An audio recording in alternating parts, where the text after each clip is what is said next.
Now in this video I would like to discuss some of the available plugins that go with CryEngine. Now in this introductory series on how the editor works, we will not actually be going into using these tools, but if you are familiar with other game engines and other 3D applications, I wanted to give you some resources so that you could get up and running if you want to go further after these lessons. Now, apparently the people at Crytek use Max because for 3ds Max they have some very simple solutions to getting your plugins. You need a CryEngine plugin for exporting from your 3D application or from Photoshop. So let's look at our 3D apps first. In the case if you are using Max, you're simply going to go to Tools, CryMax Tools, and you're going to copy to Max BAT file, and you're going to take that and you're going to copy it. Now let's have a look-see at this. So go over to CryEngine, find Tools and CryMax Tools, and you will see this copy to Max BAT file. Now all you have to do is run this and it should install everything to Max. But that doesn't always work.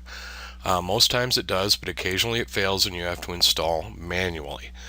So, if you have to install manually, we're going to locate our appropriate DLU file. In my case, that would be, we'll back up one here. Since I'm using 2014, CryExport 15 is actually for 2013, but it'll work for 2014. You want the _64 if you're running 64-bit. Or if not, you want just the regular DLU. But you can back up from there 2013, 12, 11, 2010, so on and so forth. Copy that DLU file and copy it to your Max Plugins folder. Then we're going to go back to Tools, CryMax Tools, and you're going to find this Load CryMax Tools Max script. Copy that to your script startup folder in Max, and then you should be set up in Max. I am not a Maya user, so I am not going to go over installing Maya. However, I am going to give you this URL that goes through the manual installation of Maya, which is very similar to setting up Max manually. And you can see if we back up that we also have Maya export MLL files down here, and that will walk you through it. Alright, so I can already hear the Blender crowd going. We're using a free SDK. We want to use free 3D tools too. What does CryEngine do for us? Well, nothing.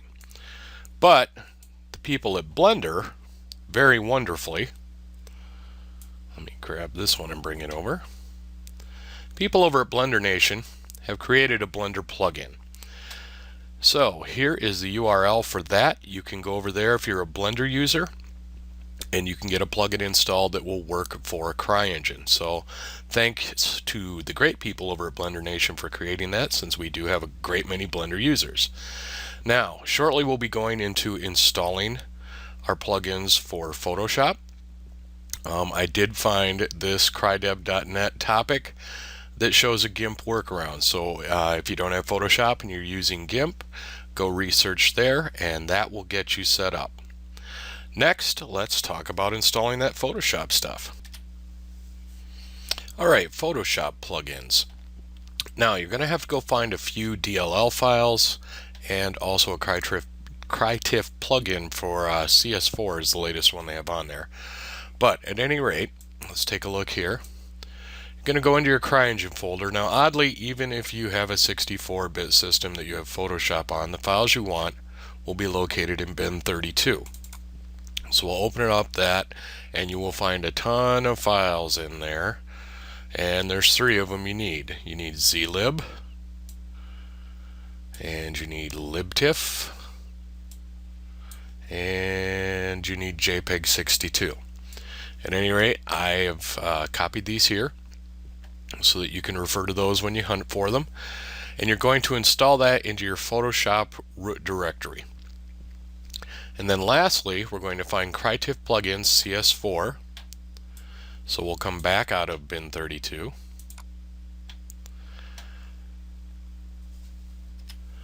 And we'll go into Tools.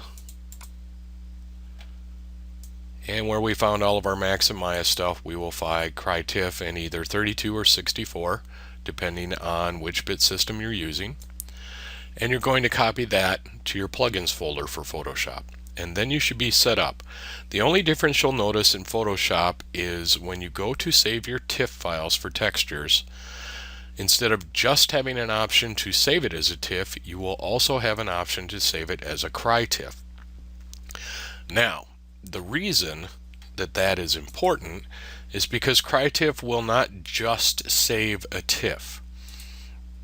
It will also save another format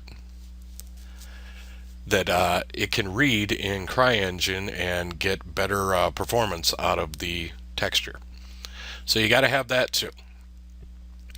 So in our next video, we will move on to actually playing around and moving around in CryEngine. But like I said, I wanted to get this information to you guys just in case anybody does have any experience with, say, UDK or something like that, and at the end of this wants to take it a little bit further on their own. See you in the next video.